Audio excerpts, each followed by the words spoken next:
And then what was the last one?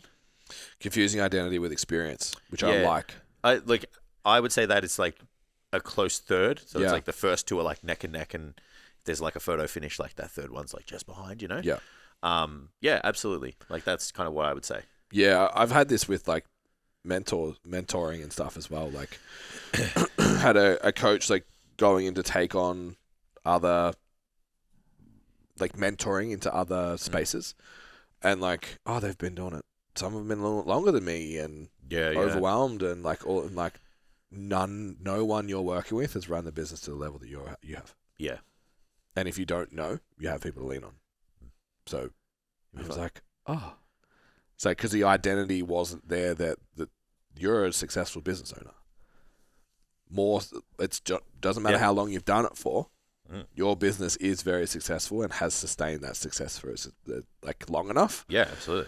For you to claim it. So I think the confusing identity with experience, we've had it a little bit. I remember someone saying like, it was a consult.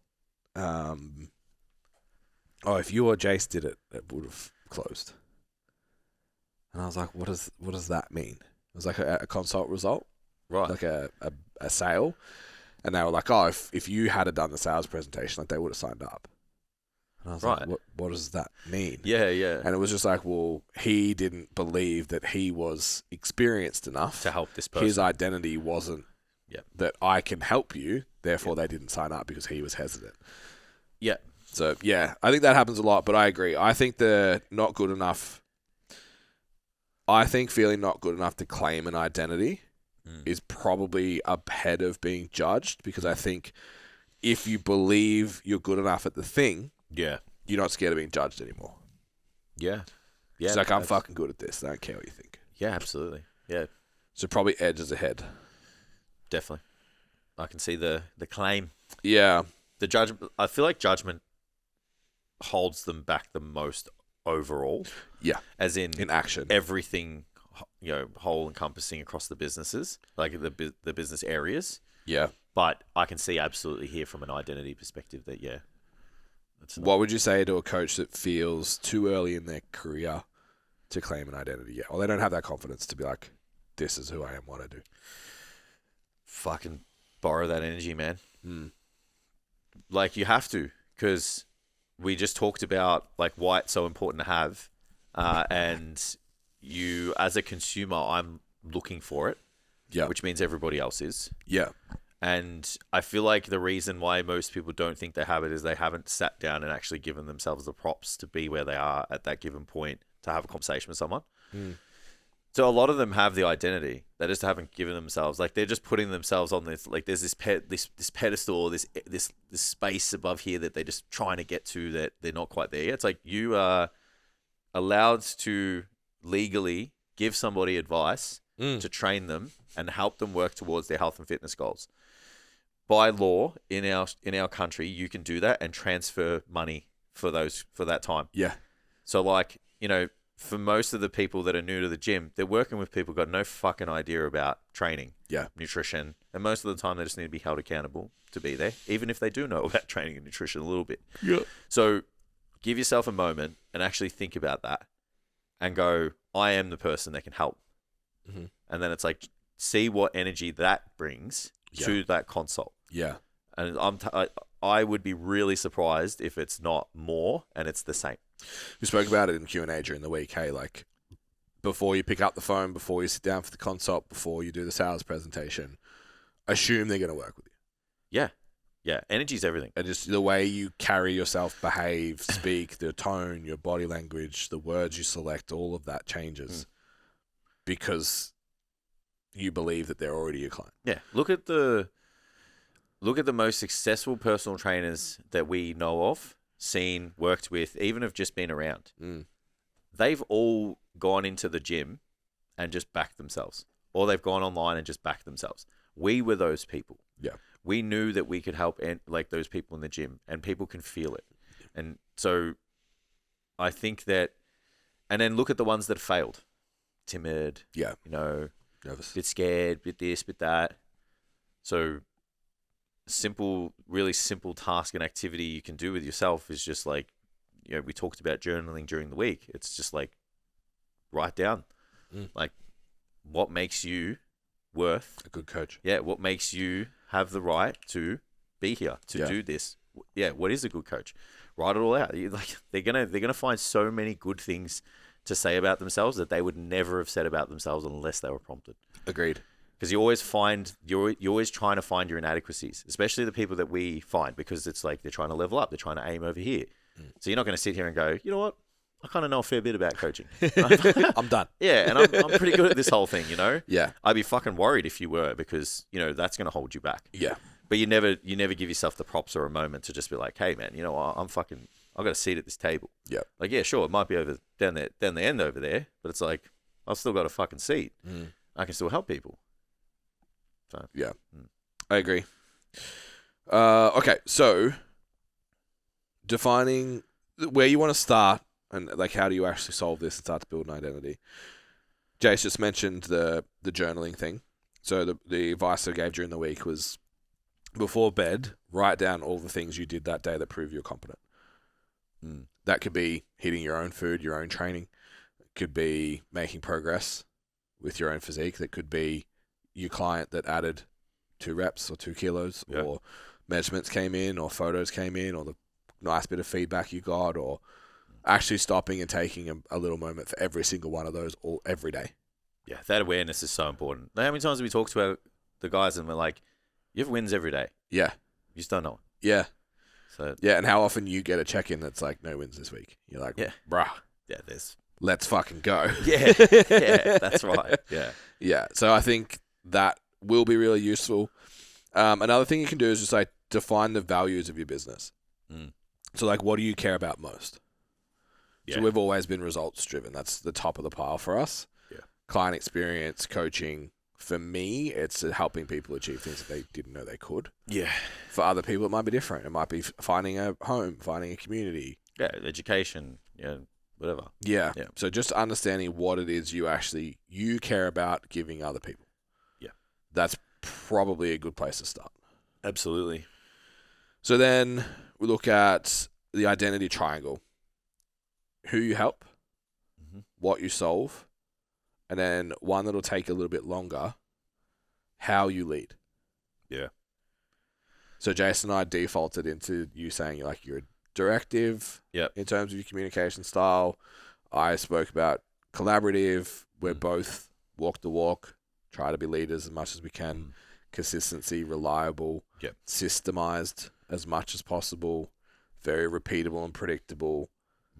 I lead by taking, my goal is to take things that could expand into big problems and not minimizing it in that I make you feel like your feelings don't matter. It's minimizing the issue to be like, I see that that's a problem, but we're still here. Yeah. It's not fucking, oh my God, this happened, so what are we going to do? It's like, okay, so what do we do next week? Do you know what I mean? Yeah, absolutely. So that's a big thing for me. Is there anything else on there that you would say in terms of your leadership with your group? Like just the leader part of that quadrant? How you lead, yeah. No, that's pretty all-encompassing. I think understanding how you lead is important because it also gives you an idea of how you serve your client. And it also gives you a bit of, because I'm directive, but there's also clients that I have where I can't be as directive as I would like. Yeah. So you've got to know, okay, this is, innately who I am, type A, no fluff, this, that. But then, I've got some clients where if I do that, I'll scare the fucking shit out of them. So I'm like, all right, well, maybe across the Venn diagram, I'll kind of move over to, something a little bit, kind of collaborative and soft and be like, hey, this is what I think we should do. What do you reckon? And that does help with the service. It does help with the outcomes.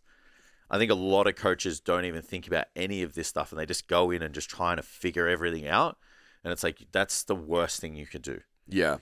And I also think that we always talk about, because next week's coaching week's really good kind of timing for this. Or when this comes out, we would have done it. People think about coaching styles as if they're like kind of fixed and they're not fluid. Yeah. And they think about them in terms of right and wrong and good and bad. And it's like, no, you can have an overbearing trait to be a specific type of coach. Yeah. Like Default. yeah, and then you can develop those other ones. The idea a couple of years ago of saying to my clients, hey, you can go into the gym and do whatever the fuck you want for a week. Yeah. There was no fucking chance, right? Yeah. But now I'm like, there's scenarios where I can do that. Yeah. So people are like, oh, well, you can't be so relaxed and laissez-faire about your coaching ever because you're a shit coach. I'm like, bro, Yeah. you can.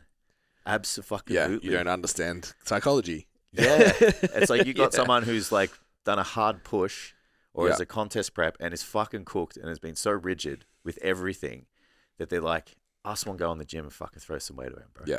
Can I do that? Yeah. What am I going to say to him? No. Yeah. For 7 days when he's going to go into a deload and fuck around anyway? Yeah. I'm like, mate, have at it. Yeah. So, yeah, people, one, they don't know, but then also when they go to do this activity, I think do it, but understand that other aspects of how you lead and how you coach can be developed. Yeah, and has to be. And I would say the other way, like being, it's interesting. I think I was more direct early. Yeah. Had to become more collaborative because of who I was working with. Who you're working with, yeah. That And got even just the outcomes you're getting too, that got stronger and stronger, and then like obviously getting into lots of preps probably since like 2018. That's the time I'm least. Yeah. Collaborative. It's like no. From 12 weeks out, you're doing what you're told. Yeah. Like, I don't care. You don't like specific it. outcome on a date. Do what you're told. You're doing bro. the fucking thing. Yeah. And that's probably way stronger now than it has been. And I think that trait in coaching is way stronger. It's lots of question answer, lots of this and this, and it's like, you need to do this. Yeah, and I would argue like those coaches get the best outcomes. I would argue that having some form of collaboration and relationship building makes them stay long. Agreed. So I think you got to have a bit of both. Bit of both, for sure. Yeah. Next would be just defining what success means to you. Yeah, Is absolutely. it money? Is it time? Is it mastery? Is it reputation? Is it impact? And then what I see happen a lot, can you just flip that? Is you'll never be satisfied in your business because you aren't clear on what success means. Yeah. And if you're not clear on what success means, you'll never achieve it. So it's like, I want to make money. Okay, how much? Yeah. Yesterday we introduced this concept of like the 8-week sprint and stand up. Exactly what you need to do every single day for 8 weeks. Tell us what your outcome is. More clients. Get more clients tomorrow. Is one more client okay? Yeah. Isn't it funny how like they'll say that, but if someone said to them like they want to get fit, they'd be like, "Oh, shoot, go." Yeah. Because we just default to it because we don't want to be pinned to a number. It's scary for commitment. Yeah. Well, what if we fail? Like, Correct. what if we don't make it? Like, So if you don't know what success is, so in that we go, cool, 8 weeks, more clients. We get to the end, you put on 5 clients. And you're like, oh, like I wanted more. Fucking Yeah. what does that mean? It's not successful. You want 5 clients in 8 weeks? I don't know. Yeah. Is it successful or not? that'll burn you the fuck out too. Correct. Yeah, because you'll never feel like you've achieved You it. just never feel like it's good enough. Yeah. Trust me. Yeah. Someone who's fallen into that trap. It's Yeah. not a nice place to live. So then again, if it's money, you need to define it. Yeah. And be really specific about it. Yep. Time, freedom, mastery, Time, reputation. lifestyle, all of it. Yeah, there's a lot of mastery coaches out there that are really broke. Yeah. Because they spend all their time on Being mastery. being good at the thing. Yeah. Which, if that's what you care about, doesn't matter. Like I know coaches like that have part-time jobs that are fucking incredible at what they do. Yeah. It's tough to watch, but I get it. Yeah, 'cause you just want to be great at it. They It's just fun, like man. finish one thing, learn something new. Like Yeah. they're just always doing courses and Yeah. stuff. It's like, yeah, really good for your 10 clients, but as long as you're happy. Yeah, the next one's reputation, which I think people need to be more aware that they care about. Reputation. Yeah. A lot of coaches care way more about that than they realize and they're willing to admit to themselves. Yep. So every time you get pissed off that a client didn't check in because it looks bad on you, you're worried about your reputation, not being a coach that every single one of your clients is getting results. Yeah. And I think that holds a lot of people back.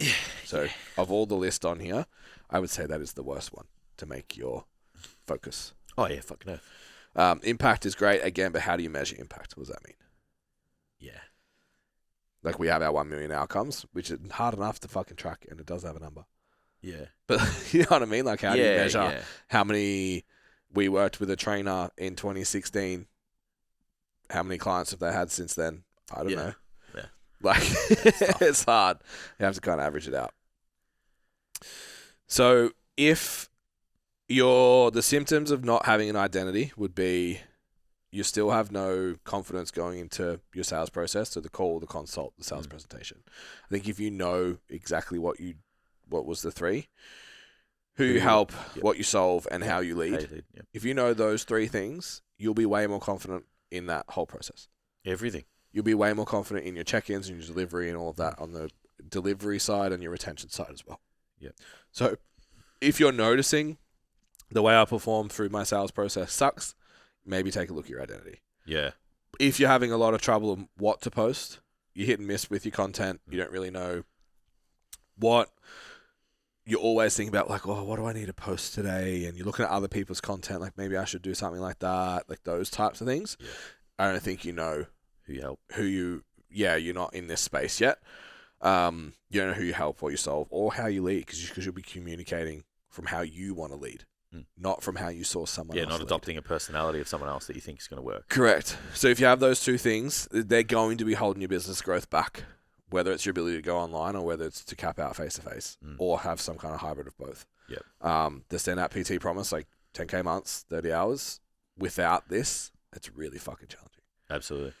The last solution I would put on the table is be in a room with other people doing the thing. Oh, yeah.